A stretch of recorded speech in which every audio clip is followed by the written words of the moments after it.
Here we go, everybody. The devotional is titled Joy in Hard Times.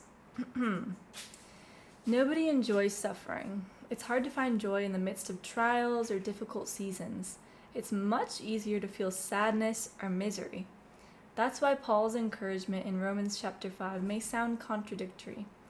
Paul was writing this to the church in Rome, experiencing suffering from ungodly rulers, and yet he encourages them to rejoice in their suffering. It wasn't enough to just endure suffering.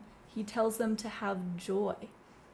Paul knew that it wasn't natural to be joyful in hard times, but through the work of Jesus, Christians have peace with God and access to faith. And we can see that in Romans chapter 5, verses 1 through 2. Faith allows us to hold on to the hope that suffering isn't the end of our story.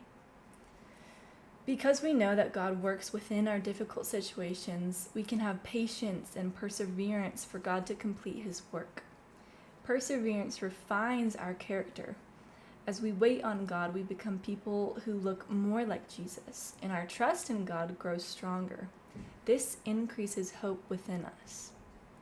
It's not easy when you see suffering to have hope.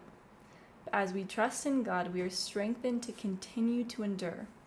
When we look at suffering from God's perspective, we begin to realize that He is working to bring glory in every situation. God has shown us through the Holy Spirit that He loves us. He suffered and gave Himself for us so that we could have a relationship with Him. And He will continue to give us everything we need to live a life that honors Him. So consider how God is working in your life, even through difficult seasons. Think about the ways God has poured His love into you through the Holy Spirit. Ask Him for strength to persevere, and let that perseverance develop into a strong character that hopes and trusts in God even in hard times. And when persevering gets difficult, hold on to this truth. God has given everything for you, and He will never leave your side.